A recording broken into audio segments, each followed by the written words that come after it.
금융 중심지 최고의 은행에서 일하며 승진만을 꿈꾸던 지혜. 겉모습으로 사람을 판단하던 그녀가 어느 날 허름한 노인을 무시했다가 인생이 송두리째 무너집니다. 알고 보니 그 노인은 백만장자였던 것.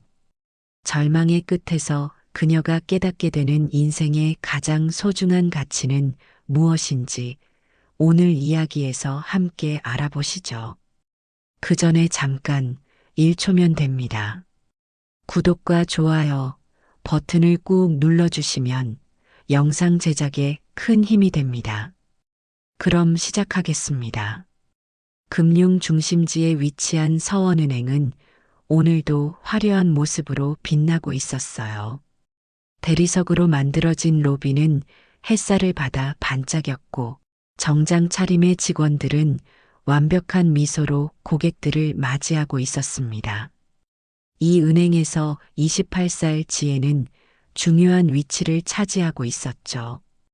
어려서부터 뛰어난 성적으로 주목받았던 그녀는 대학 졸업 후 바로 서원은행에 입사해 빠르게 승진 가도를 달리고 있었습니다. 지혜의 책상은 항상 깔끔하게 정돈되어 있었어요.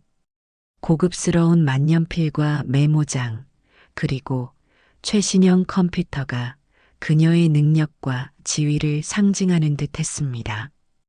그녀는 매일 아침 정확히 8시 30분에 출근해 그날의 업무를 점검했죠.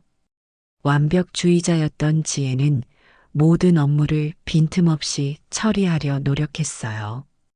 그래야만 목표했던 35살 지점장의 자리에 오를 수 있다고 믿었으니까요. 하지만 지혜에게는 남들이 모르는 약점이 있었습니다. 그녀는 사람을 겉모습으로 판단하는 경향이 있었어요. 고급 양복을 입은 사업가나 명품 가방을 든 여성에게는 특별한 친절함을 보였지만 소박한 차림의 노인이나 평범해 보이는 고객에게는 무심한 태도를 보이곤 했죠. 이런 그녀의 태도는 은행에서 일종의 불문율처럼 받아들여졌어요. 다른 직원들도 지혜의 행동을 따라하기 시작했으니까요. 오늘도 지혜는 VIP 고객을 위한 특별 상담을 마치고 만족스러운 표정으로 자리로 돌아왔습니다. 500억 자산가인 김 회장의 투자 상담이 순조롭게 진행되었죠. 이런 대형 고객을 유치할 때마다 그녀의 업적 평가는 상승했어요. 지점장은 그녀에게 언제나 중요한 고객을 맡겼고 그때마다 지혜는 기대 이상의 성과를 내곤 했습니다. 창구에서는 평범한 고객들이 줄을 서서 기다리고 있었어요. 지혜는 그들을 힐끗 보더니 무관심한 표정으로 컴퓨터 화면으로 시선을 돌렸습니다. 그때 은행 문이 열리고 한 노인이 천천히 들어왔어요. 75살쯤 되어 보이는 그 노인은 낡은 점퍼와 구겨진 바지를 입고 있었습니다. 허름한 모자는 오래되어 색이 바랬고 손에는 낡은 가방을 들고 있었죠. 지혜는 그 노인을 보자마자 인상을 찌푸렸어요. 그런 고객이 오면 다른 VIP 고객들이 불편해할 수 있다고 생각했거든요. 노인은 천천히 빈 창구로 다가갔습니다. 신입 행원인 미영이 그 노인을 맞이했어요. 미영은 노인에게 환한 미소를 지어 보였고 어떤 도움이 필요한지 물었습니다. 노인은 조용히 통장을 꺼내며 잔고를 확인하고 싶다고 했어요. 지혜는 그 모습을 보고 빠르게 창구로 다가갔습니다. 무례하게 끼어든 그녀는 미영의 말을 자르며 노인에게 지금 바쁘니 다음에 오라고 말했어요. 노인의 당혹스러운 표정에도 아랑곳하지 않고 그녀는 다른 중요한 고객들이 기다리고 있다며 ATM 기계를 이용하라고 했죠. 노인의 눈에 순간 슬픔이 스쳐 지나갔지만 지혜는 그것을 알아차리지 못했습니다. 노인은 아무 말 없이 고개를 끄덕인 후 천천히 은행을 빠져나갔어요. 미영은 당황한 표정이었지만 선배의 지시를 거역할 수 없었죠. 지혜는 그 일을 금방 잊고 다음 고객을 맞이했습니다. 그녀의 머릿속에는 노인의 상처받은 표정 같은 것은 없었어요. 그저 그날의 실적과 다음 승진을 위한 계획만이 가득했죠. 그날 업무가 끝나갈 무렵 지점장이 직원들에게 내일 중요한 VIP 고객이 방문할 예정이니 만반의 준비를 해달라고 당부했습니다. 지혜는 누구인지 궁금했지만 지점장은 자세한 내용을 알려주지 않았어요. 단지 최상의 서비스를 제공하라는 지시만 내렸죠. 지혜는 내일의 VIP 고객을 위해 자신의 업무 책상을 한 번 더 정리하고 집으로 향했습니다.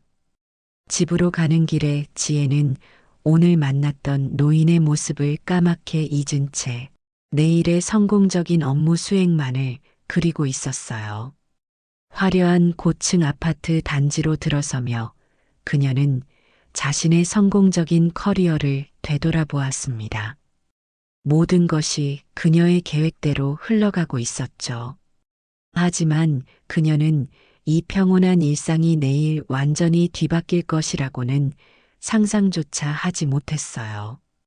그저 평소와 같이 고급 와인 한 잔을 마시며 내일의 VIP 고객을 맞이할 준비를 하고 있었을 뿐이었습니다. 다음 날 아침 지혜는 평소보다 30분 일찍 출근했어요. VIP 고객을 맞이할 준비를 완벽하게 하기 위해서였죠. 화장실에서 메이크업을 다시 점검하고 검은색 정장에 주름을 펴며 최상의 모습으로 고객을 맞이할 준비를 마쳤습니다. 서원은행 전체가 오늘 방문할 신비의 VIP 고객을 위해 분주히 움직이고 있었어요. 로비의 화분들은 모두 새꽃으로 교체되었고 VIP 라운지에는 고급 다과와 음료가 준비되어 있었습니다. 지점장은 오늘따라 직원들에게 더욱 엄격한 태도로 서비스 매뉴얼을 상기시켰어요. 이번에 방문하는 고객은 은행의 최고 VIP 중 한 분이니 어떤 실수도 용납되지 않을 거라며 모두의 긴장감을 고조시켰죠. 직원들은 모두 완벽한 미소를 연습하며 준비를 마쳤습니다.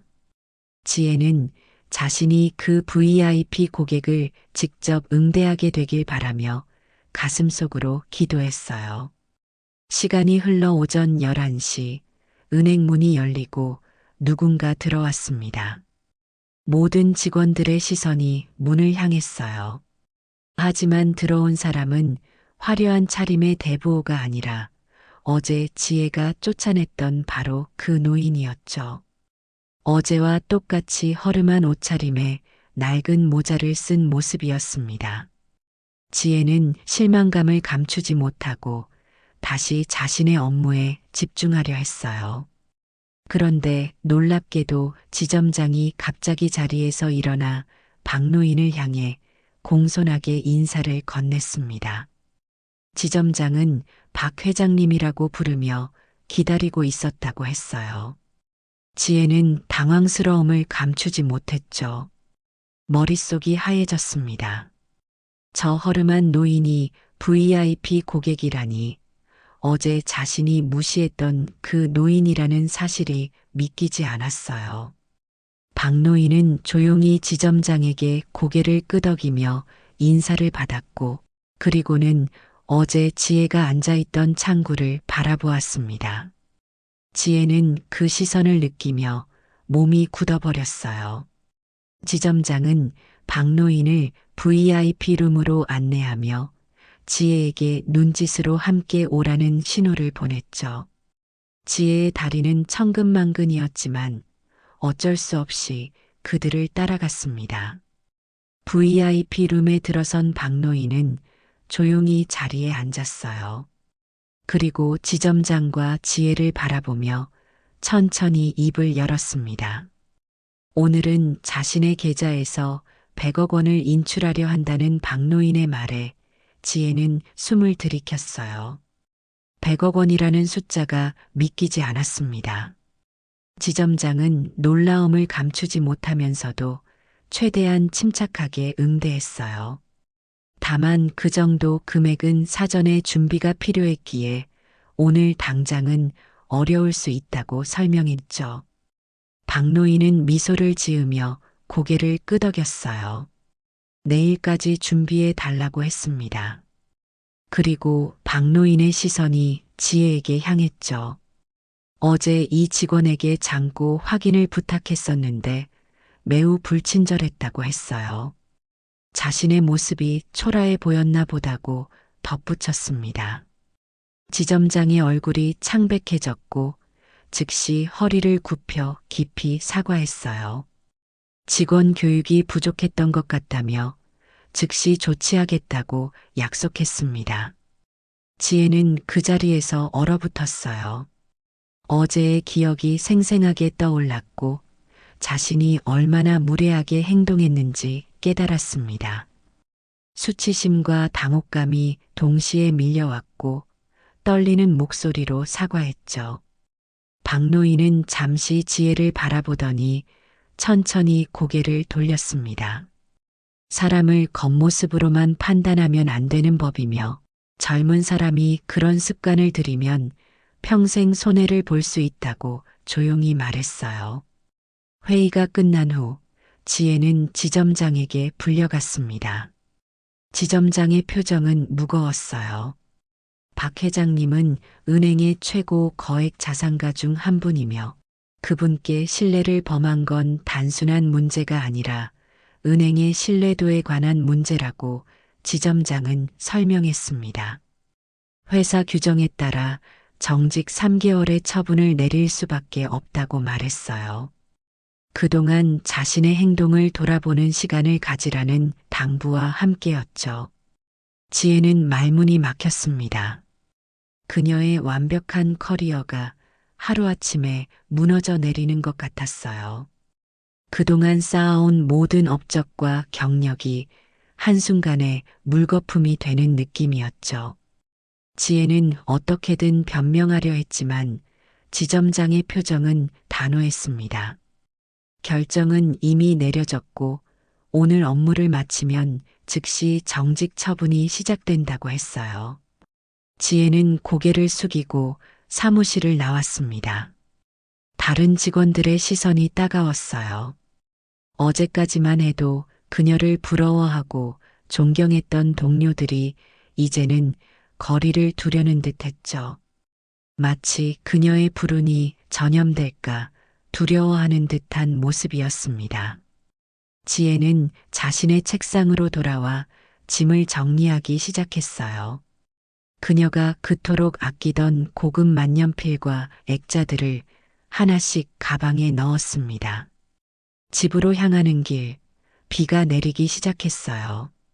마치 그녀의 마음을 대변하듯 하늘도 눈물을 흘리고 있었습니다.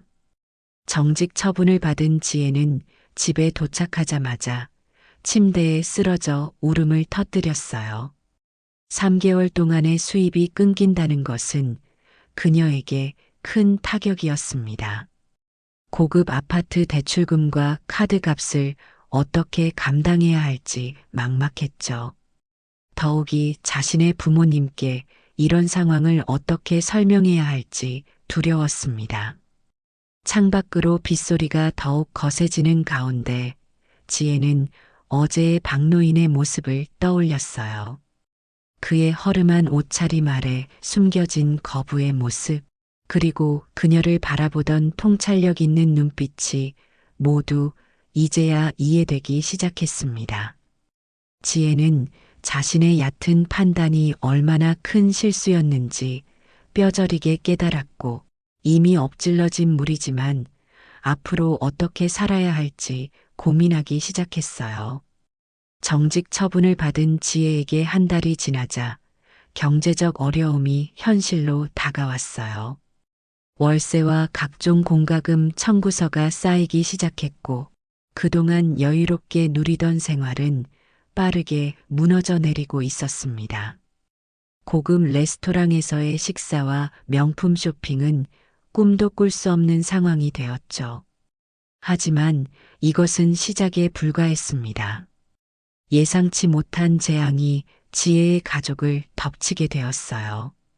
어느 비 오는 저녁, 지혜는 병원에서 걸려온 한 통의 전화를 받았습니다. 아버지가 퇴근길에 교통사고를 당했다는 소식이었어요. 택시를 잡아 병원으로 달려간 지혜는 중환자실 앞에서 의사의 설명을 들었죠. 아버지의 상태는 위중했고 당장 수술이 필요했습니다. 문제는 수술비였어요. 보험으로 모두 충당되지 않는 고액의 치료비가 필요했고 그것도 최대한 빨리 마련해야 했습니다.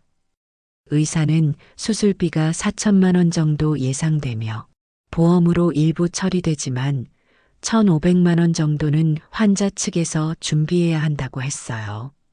지혜의 얼굴이 창백해졌습니다. 정직 상태에서 그런 큰 돈을 어디서 구할 수 있을지 막막했죠. 그녀의 통장에는 고작 300만 원 정도만 남아 있었고 그마저도 생활비로 사용해야 했습니다. 집으로 돌아온 지혜는 밤새 고민했어요. 부동산의 월세를 담보로 대출을 알아봤지만 신용등급 때문에 거절당했습니다. 친구들에게 연락해봤지만 그 정도 금액을 빌려줄 수 있는 사람은 없었죠. 그동안 화려한 생활을 하며 진정한 친구를 만들지 못했다는 사실을 깨달았습니다. 다음 날 아침, 지혜는 마지막 희망을 품고 서원은행으로 향했어요. 비록 정직 상태였지만 그동안의 근무 경력을 바탕으로 대출을 받을 수 있지 않을까 하는 생각이었죠. 은행에 도착한 지혜는 자신의 전 동료였던 미영에게 상황을 설명했어요. 미영은 안타까운 표정으로 고개를 저었습니다. 정직 중이면 대출이 불가능하다는 것이었죠. 정규 직원 신분이 아니니 은행 내규상 어렵다는 설명과 함께 미안하다는 말을 건넸습니다.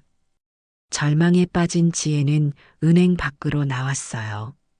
비가 내리고 있었죠. 차가운 빗방울이 그녀의 뺨을 타고 흘러내렸습니다. 눈물인지 빗물인지 구분하기 어려웠어요. 그때 문득 지혜의 머릿속에 한 사람이 떠올랐습니다. 바로 박노인이었죠. 그녀가 무례하게 대했던 그 노인이 자신의 마지막 희망이 될 수도 있겠다는 생각이 들었어요. 지혜는 용기를 내어 인터넷으로 박노인에 대한 정보를 찾아보았습니다. 박노인은 굉장히 유명한 사업가였어요. 여러 기업을 소유하고 있었고 특히 사회환원 활동으로도 유명했죠. 그의 회사 주소를 찾아낸 지혜는 망설임 없이 회사로 향했습니다. 높은 빌딩 앞에 선 지혜의 마음은 무거웠어요. 이곳에서 박노인을 만날 수 있을지, 만난다 해도 그가 도움을 줄지 전혀 확신할 수 없었죠. 그러나 아버지의 수술비를 위해 자존심을 접고 부탁해 보기로 마음먹었습니다. 로비에 들어선 지혜는 안내 데스크에 박노인을 만나고 싶다고 말했어요. 하지만 예상대로 쉽지 않았습니다.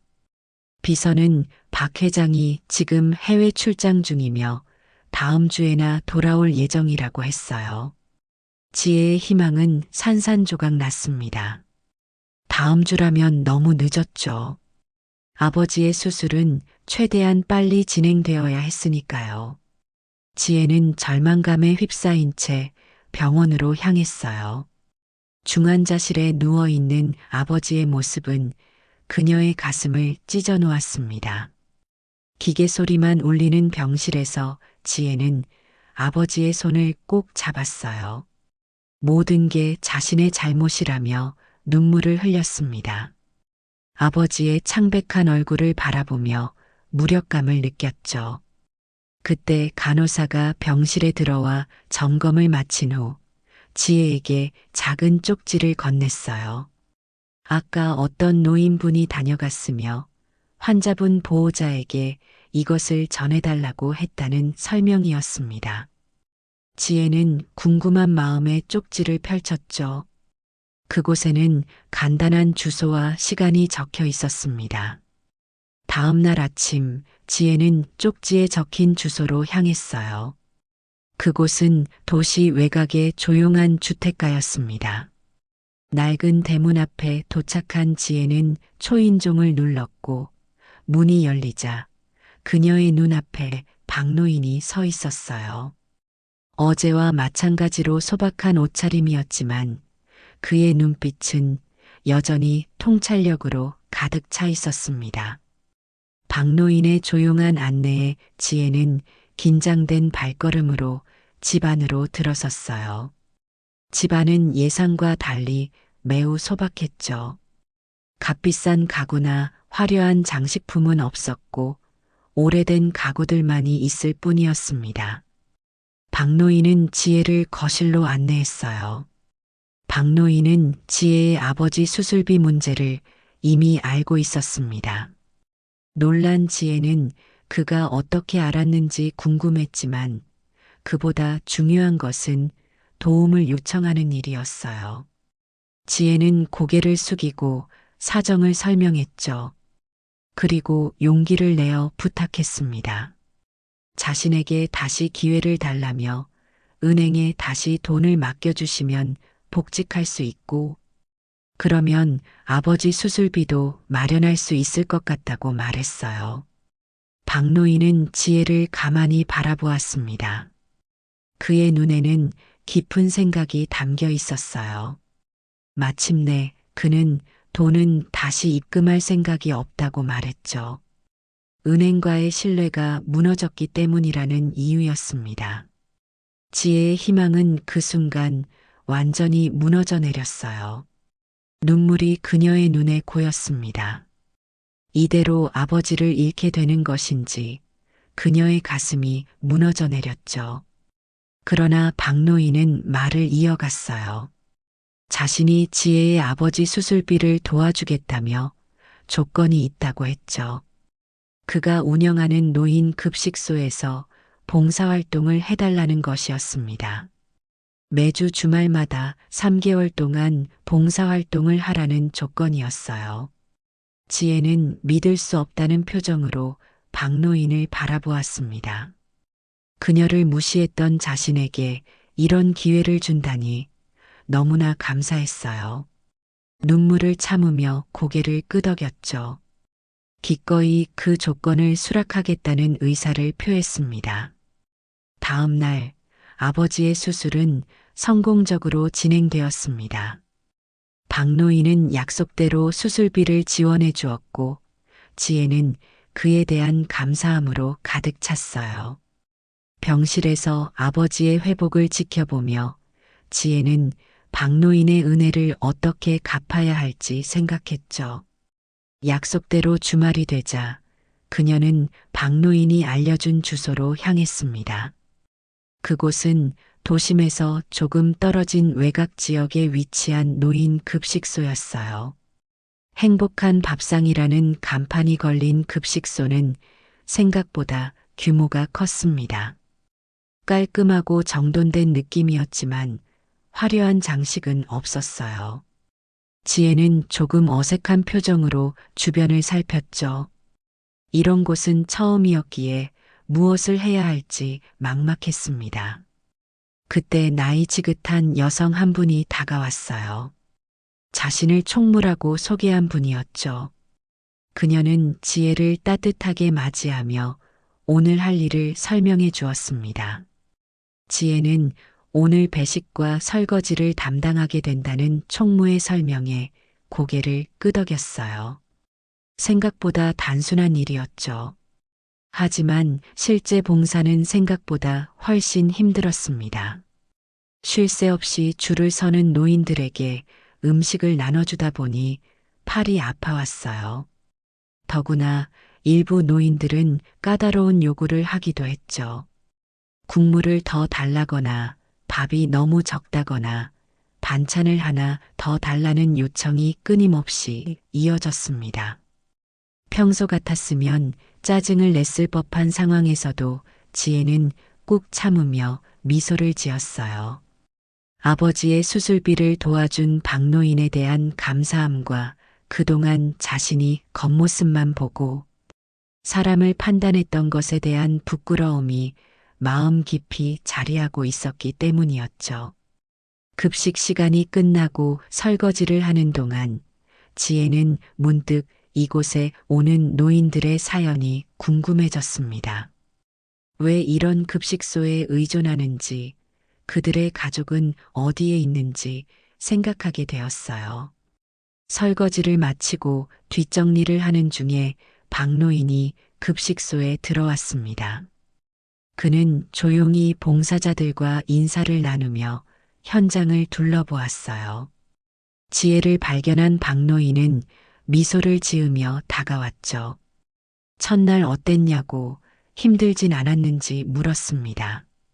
지혜는 솔직하게 힘들었지만 보람 있었다고 대답했어요. 그리고 아버지의 수술이 잘 끝났다는 소식과 함께 다시 한번 감사 인사를 전했죠. 박노인은 고개를 끄덕이며 앞으로도 주말마다 부탁한다고 말했습니다. 사람을 돕는 일의 기쁨을 알게 될 거라고 덧붙였어요. 시간이 흐르면서 지혜는 점점 봉사활동에 익숙해졌습니다. 처음에는 귀찮고 힘들게만 느껴졌던 일들이 이제는 자연스러운 일상이 되어갔어요. 특히 매주 찾아오는 노인들의 얼굴이 익숙해지면서 그들 한 명 한 명의 사연과 성격을 알게 되었죠. 까다롭게 굴던 할머니는 사실 귀가 잘 들리지 않아 큰 소리로 이야기하는 습관이 있었고, 항상 반찬을 더 달라고 하는 김할아버지는 집에 홀로 계셔서 다음 끼니까지 절약하려 했던 것이었습니다. 한 달이 지나고 지혜는 복직에 대한 생각보다 급식소 봉사에 더 마음이 쏠리는 자신을 발견했어요. 오히려 은행으로 돌아가야 한다는 생각에 약간의 우울함마저 느꼈죠. 급식소에서는 그녀의 진심이 통했고 겉모습이 아닌 실제 행동으로 평가받는다는 느낌이 좋았습니다. 이곳에서 그녀는 진정한 자신을 찾아가고 있었어요. 그러던 어느 날 지혜는 우연히 급식소 사무실에서 서류를 정리하던 중 놀라운 사실을 발견했습니다. 이 급식소의 설립자이자 주요 후원자가 바로 박노인이었던 것이에요. 설립 이후 매달 상당한 금액을 후원하며 급식소를 운영해왔다는 사실이 서류에 명확히 기록되어 있었죠. 더욱 놀라운 것은 이곳뿐만 아니라 다른 여러 사회시설도 그의 이름으로 후원되고 있다는 점이었습니다. 지혜는 그 자리에 망연자실하게 서 있었어요. 자신이 무례하게 대했던 그 노인이 이렇게 많은 이들에게 도움을 주고 있었다니 부끄러움과 감동이 동시에 밀려왔습니다. 특히 자신을 용서하고 아버지의 수술비까지 도와준 그의 너그러움에 깊은 감사함을 느꼈죠. 그날 저녁 지혜는 급식소를 나서는 길에 정문 앞에서 박노인을 다시 만났어요. 그는 지혜의 변화된 모습을 눈여겨보며 최근에 달라진 것 같다고 말했습니다. 눈빛이 밝아졌다고 했어요. 지혜는 급식소 서류에서 본 내용을 언급하며 진심 어린 감사의 마음을 전했습니다. 박노인은 겸손하게 그 공을 인정하지 않았지만 지혜의 진심 어린 감사에 미소를 지었어요. 그리고 그는 은행에 대한 자신의 계획을 지혜에게 이야기했죠. 사실 다시 그 은행에 돈을 맡길 생각이 있다고 했습니다.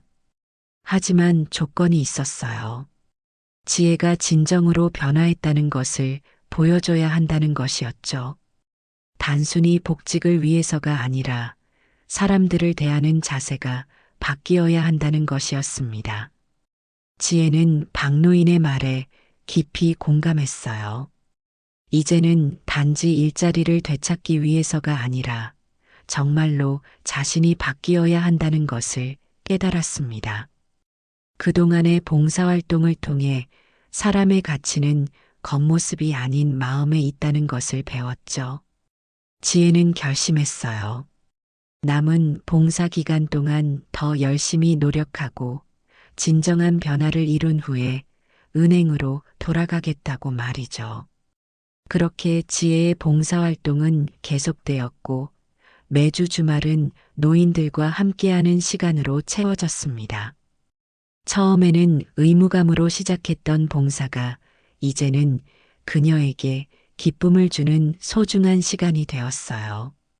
노인들의 환한 미소, 진심 어린 감사의 말 한마디가 그녀에게는 큰 보람이 되었죠. 점차 지혜의 마음은 풍요로워지고 삶의 가치관도 바뀌어 갔습니다. 아버지도 점차 건강을 회복해 갔습니다.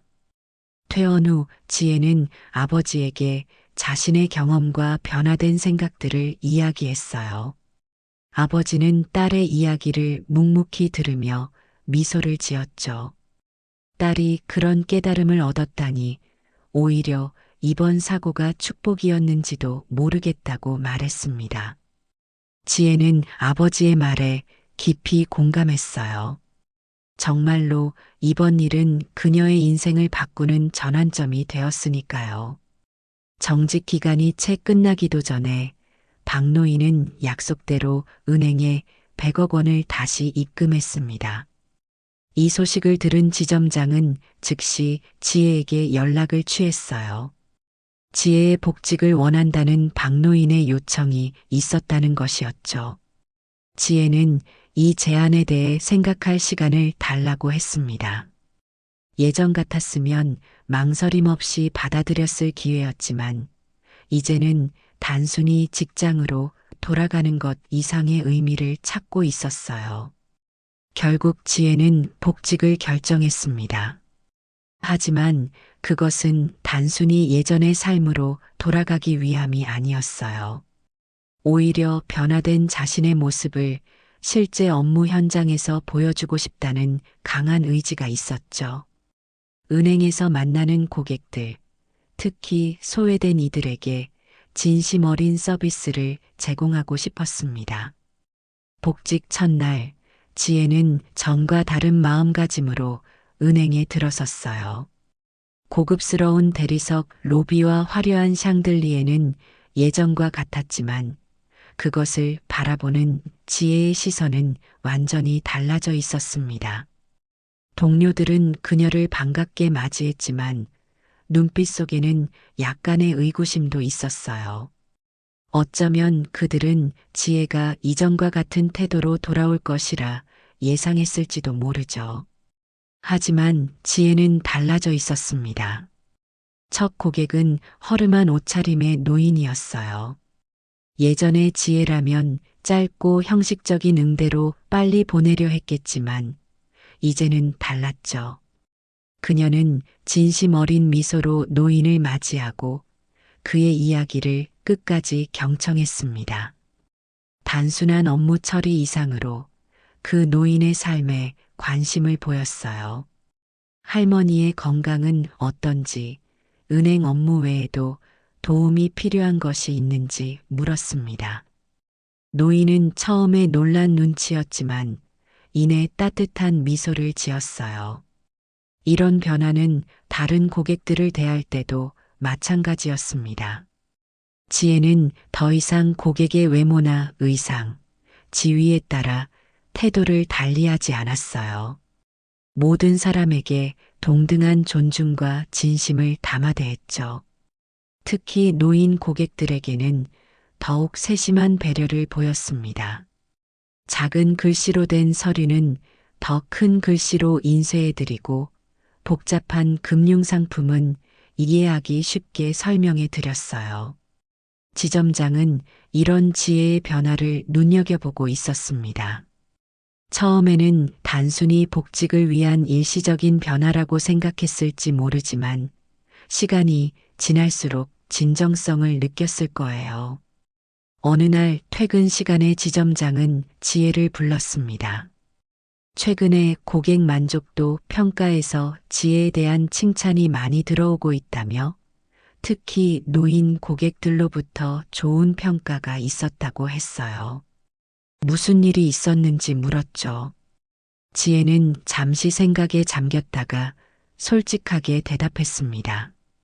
정직 기간 동안 노인 급식소에서 봉사하며 겪었던 경험, 그리고 그곳에서 배운 교훈에 대해 이야기했어요.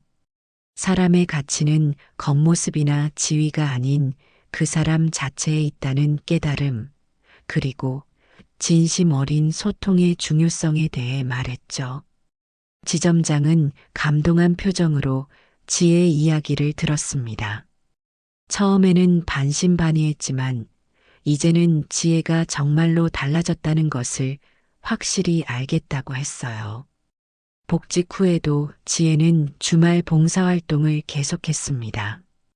이제는 의무감이 아닌 기쁨으로 급식소를 찾았어요.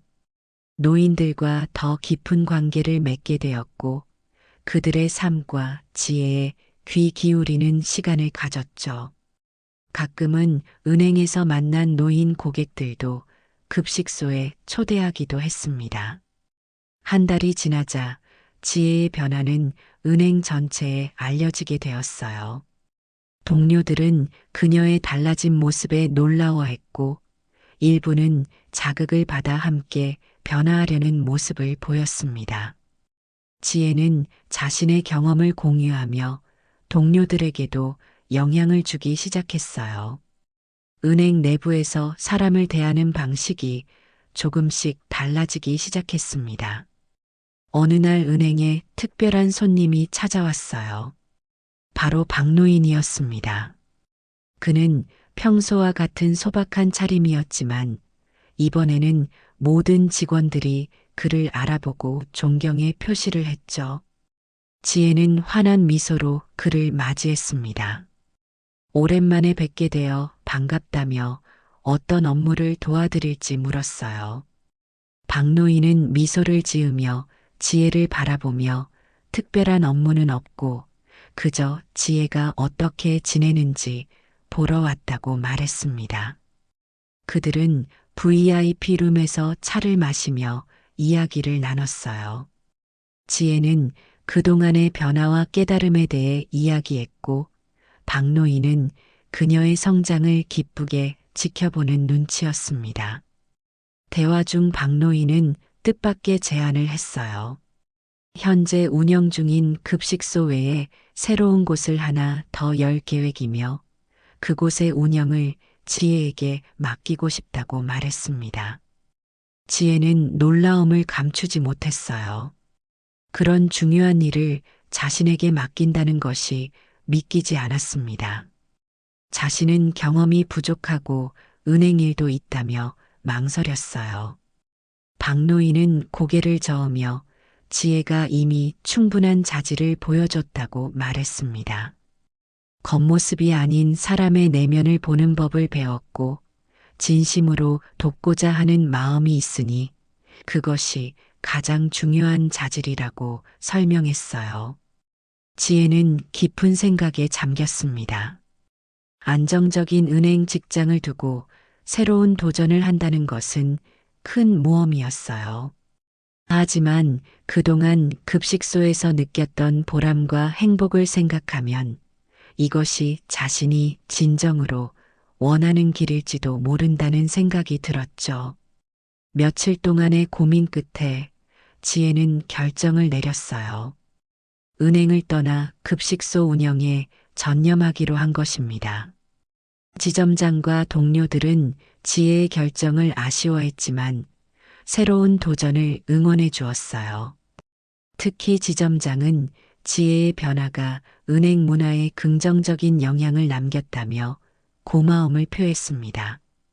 퇴직을 결정한 날, 지혜는 마지막으로 자신의 창구를 정리하며 감회에 젖었어요. 불과 몇 개월 전만 해도 이곳에서 사람들을 겉모습으로 판단하며 일했던 자신이 이제는 완전히 다른 사람이 되어 있었죠. 지혜는 이런 변화를 가져다 준 모든 일에 감사했습니다. 다음 주 월요일 지혜는 새로운 급식소 설립을 위한 첫 미팅에 참석했어요. 박노인이 제시한 계획은 단순한 급식소를 넘어 노인들을 위한 종합복지 공간이었습니다. 식사 제공뿐 아니라 건강검진, 문화활동, 상담 서비스 등 다양한 프로그램을 갖춘 곳이었죠. 지혜는 이 프로젝트에 온 마음을 다해 임했어요. 은행에서 배운 조직 관리 능력과 급식소에서 경험한 노인 복지에 대한 이해를 바탕으로 그녀만의 아이디어를 더해 나갔습니다. 새로운 복지관 건립 프로젝트가 본격적으로 시작된 지 한 달이 지났어요.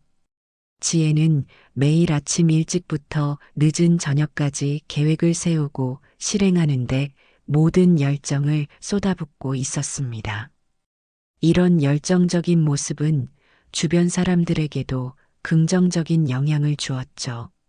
함께 일하는 직원들, 자원봉사자들, 그리고 복지관을 이용할 노인들까지 모두가 지혜의 열정에 감화되어 적극적으로 참여했어요.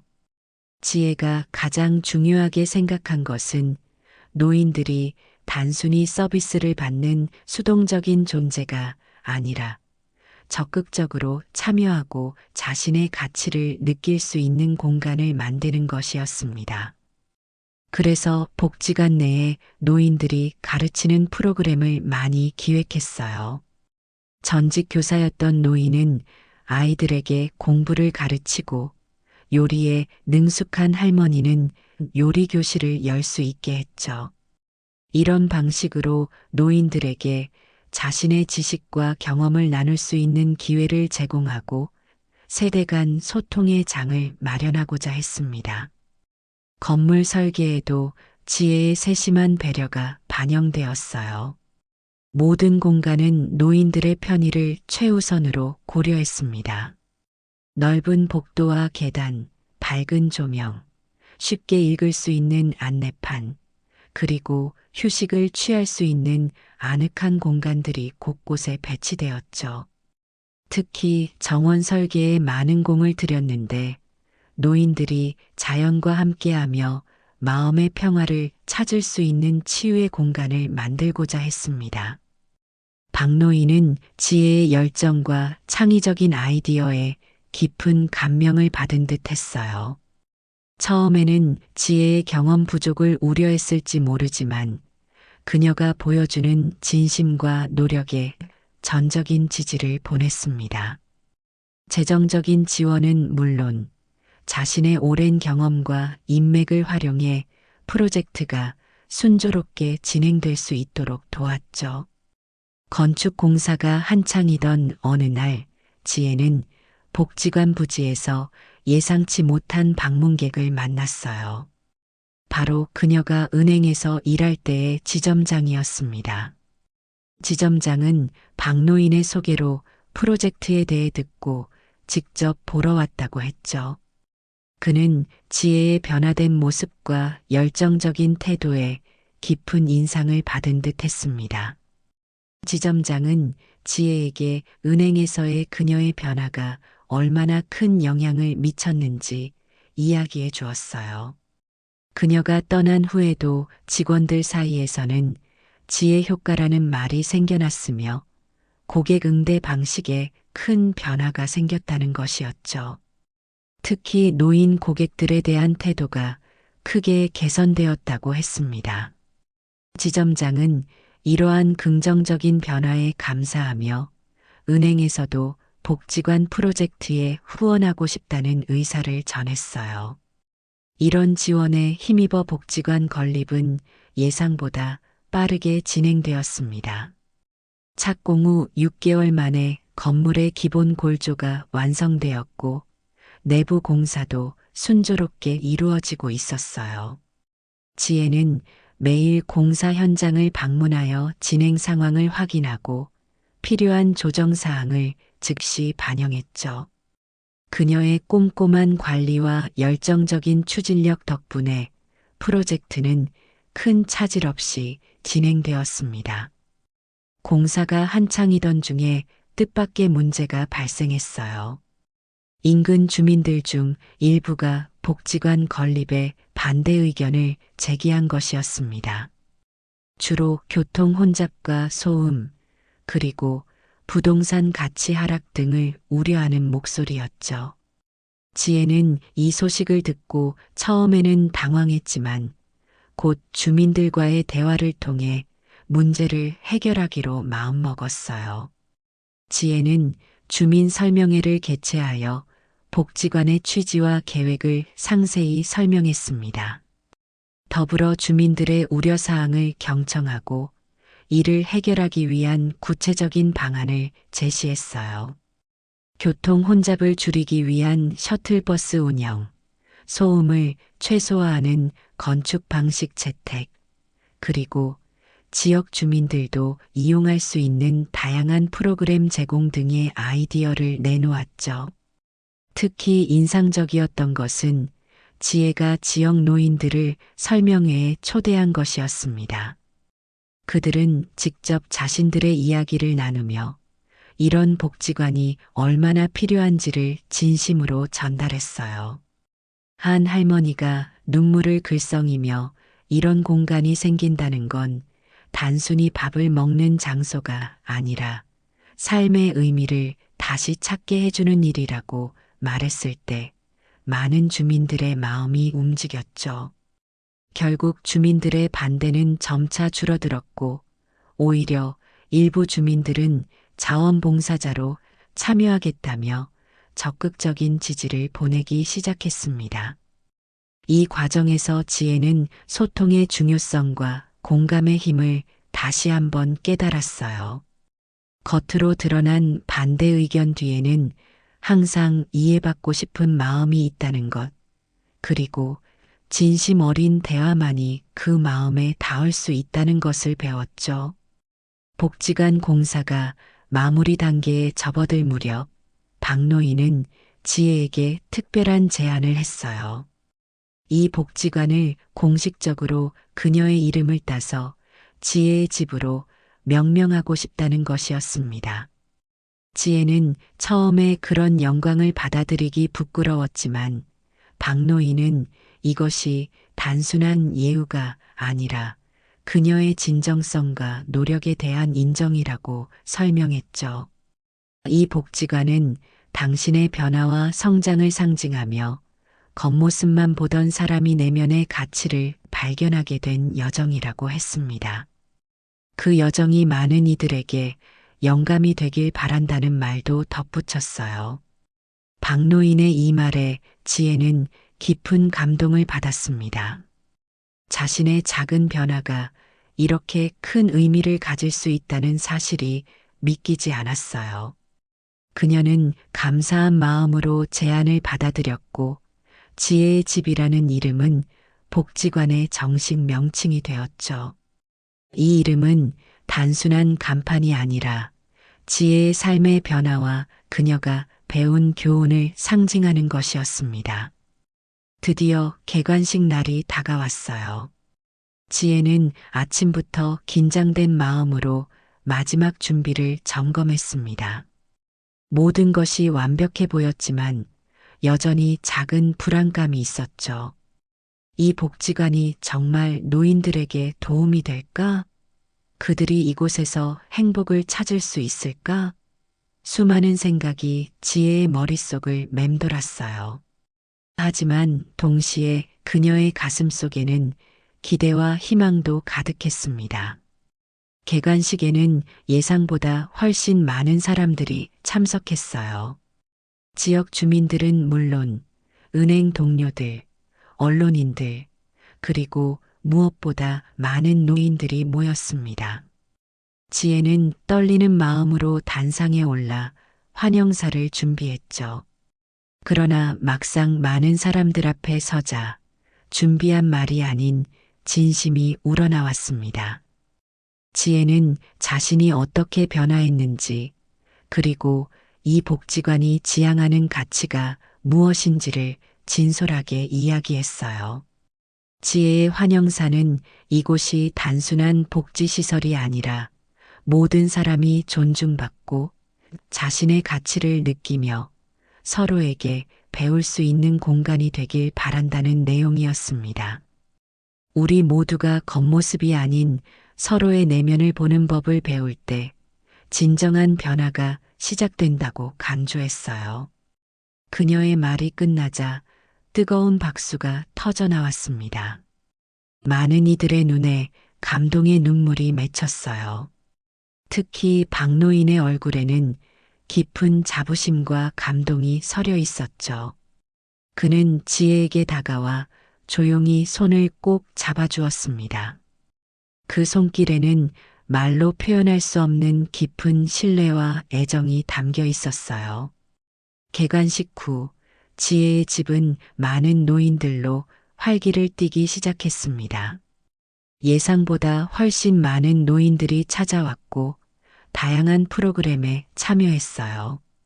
특히 노인들이 직접 가르치는 프로그램들은 큰 인기를 끌었습니다.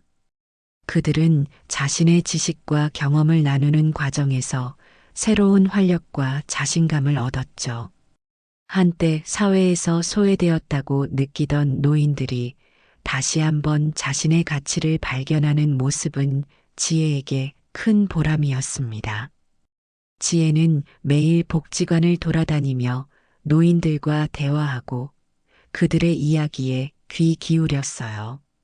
그녀는 모든 노인 한 분 한 분을 이름으로 기억하려 노력했고 그들의 작은 변화와 성장에도 진심으로 기뻐했습니다.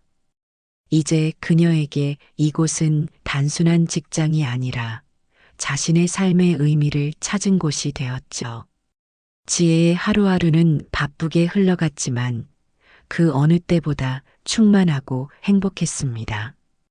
개관 한 달 후 지역 신문에서는 지혜의 집을 모범적인 노인 복지 시설로 소개하는 기사를 실었어요.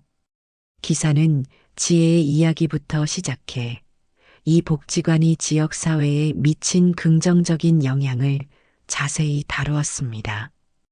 특히 세대 간 소통 프로그램이 큰 주목을 받았는데 노인들이 자신들의 경험과 지혜를 젊은 세대와 나누는 모습은 많은 이들에게 감동을 주었어요. 이 기사를 본 다른 지역의 복지 담당자들도 지혜의 집을 벤치마킹하기 위해 방문하기 시작했습니다. 지혜는 기꺼이 그들을 맞이하고 자신의 경험과 노하우를 공유했어요. 그녀의 이야기와 복지관 운영 방식은 점차 더 넓은 지역으로 퍼져나갔고, 이는 노인 복지에 대한 새로운 패러다임을 제시하게 되었습니다. 이처럼 지혜의 작은 변화는 이제 사회적인 변화로 확장되고 있었어요. 한 사람의 깨달음이 얼마나 큰 파급 효과를 가져올 수 있는지 그녀의 삶은 그 생생한 증거가 되고 있었습니다. 그리고 이 모든 것의 시작점에는 겉모습으로 사람을 판단했던 그 작은 실수가 있었다는 사실이 놀라웠어요. 지혜의 집 개관 1년이 흘렀습니다. 그동안 복지관은 지역사회의 중요한 구심점으로 자리 잡았어요. 처음에는 하루 50명 정도였던 방문객이 이제는 150명을 넘어설 정도로 많아졌죠.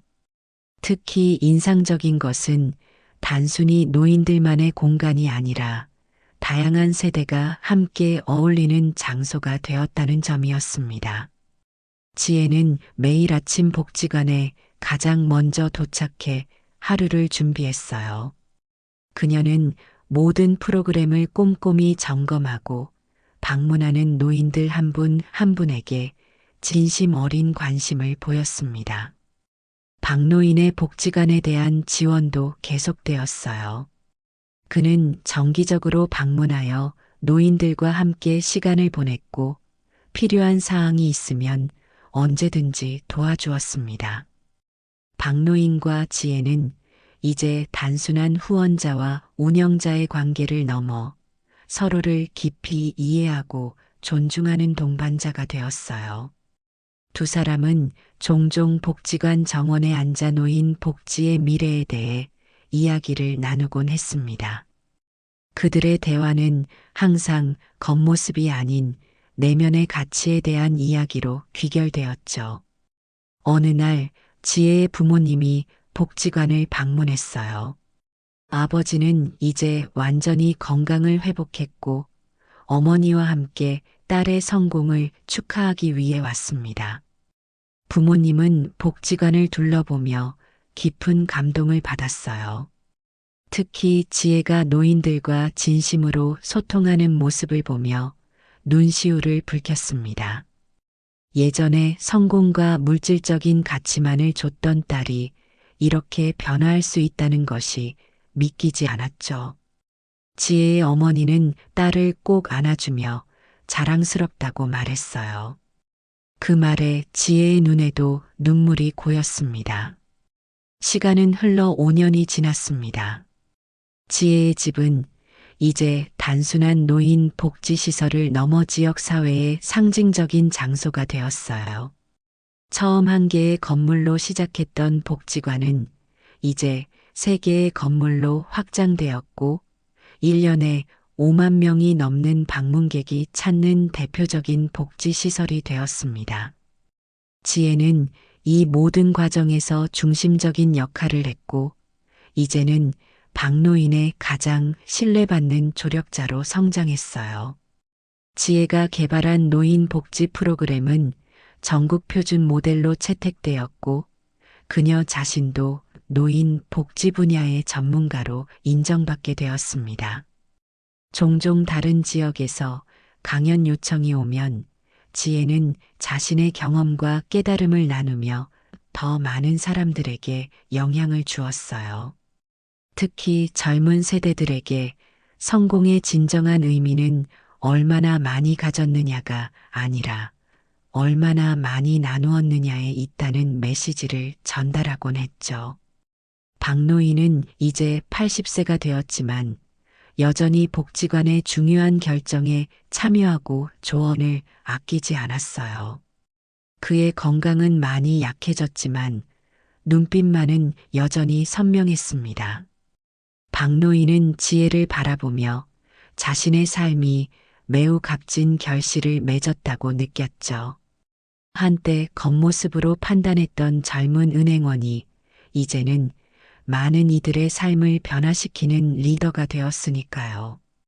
어느 겨울 저녁 복지관 정원에서 지혜와 박노인은 조용히 대화를 나누고 있었습니다. 눈이 내리는 풍경을 바라보며 박노인은 자신의 인생 여정에 대해 이야기했어요.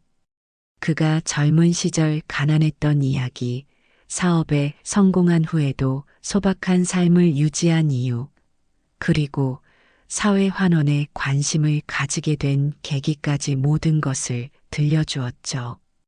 특히 인상적이었던 것은 박노인이 20살 때 겪었던 경험이었어요. 사업 자금을 마련하지 못해 좌절하고 있을 때 한 노인이 그를 믿고 큰 돈을 빌려주었다고 합니다. 그 노인은 단지 박노인의 성실함과 정직함을 보고 판단했다는 것이었죠. 그 경험이 박노인의 인생을 바꿨고 그때부터 그는 사람을 겉모습이 아닌 내면으로 보는 법을 배웠다고 했습니다. 지혜는 그 이야기를 들으며 깊은 감동을 받았어요.